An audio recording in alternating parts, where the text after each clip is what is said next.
नेता करोड़ों रुपए से बने सरकारी निर्माण अब पहली ही बारिश की परीक्षा भी पास नहीं कर पा रहे। इंदौर के सांवेर विधानसभा क्षेत्र से सामने आई तस्वीरें कई सवाल खड़े कर रही हैं। ग्राम मकोड़िया में शिप्रा नदी पर बना करीब 2 करोड़ रुपए का स्टॉप डैम महज 2 महीने में बह गया।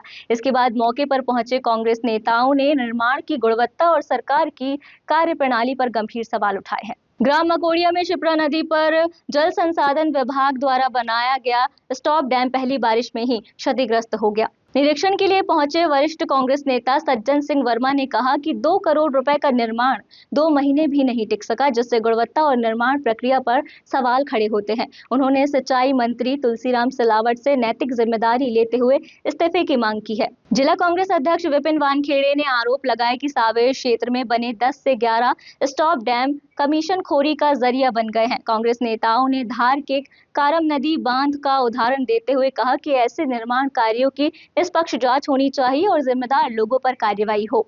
ये शिप्रा नदी पे तुलसी सिलावट जो इस प्रदेश का सिंचाई मंत्री है, उनके नेतृत्व में कम से कम 10-11 स्टॉप डैम बने हैं।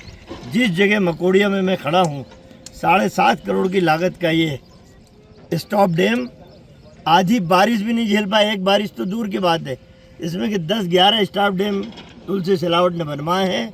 सारे के सारे भ्रष्टाचार की भेंट चढ़ रहे हैं। एक विधायक इस क्षेत्र से मंत्री बना, आप लोगों के सहयोग से बोल रहे हैं, इस क्षेत्र की जनता के सहयोग से बोल रहे हैं, और सिंचाई विभाग का मंत्री बन गया। उसी के विभाग में चिराग तले अंधेरा, मतलब भ्रष्टाचार की पराकाष्ठा है। एक कारम डैम फूटा था, आप लोगों को याद है, करोड़ों अरबों रुपए की लागत का डैम, वो फूट गया तुलसी सिलावट के कार्यकाल में। मैं समझता हूँ कि तुलसी सिलावट को इस्तीफा दे देना चाहिए। ये भ्रष्टाचार की कहानी कलंकित हुआ है सांवेर विधानसभा क्षेत्र, तुलसी सिलावट प्रतिनिधि।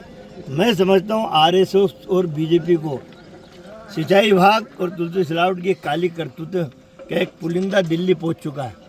यदि मंत्रिमंडल का रिसफल हुआ तो तुलसी सिलावट की छुट्टी हो सकती है, और ऐसे लोगों को राजनीति में बने रहने का धर्म नहीं है। सांवेर क्षेत्र की जनता से अनुरोध करता हूं कि आओ अपनी अस्मिता के लिए लड़ो।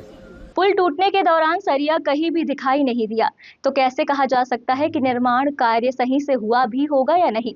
फिलहाल नेताओं ने पूरे मामले की जांच कर जिम्मेदार अधिकारियों और ठेकेदारों पर कार्रवाई की मांग की है। फिलहाल इस मुद्दे को लेकर सियासत तेज हो गई है, जबकि प्रशासन की ओर से आधिकारिक प्रतिक्रिया का इंतजार है।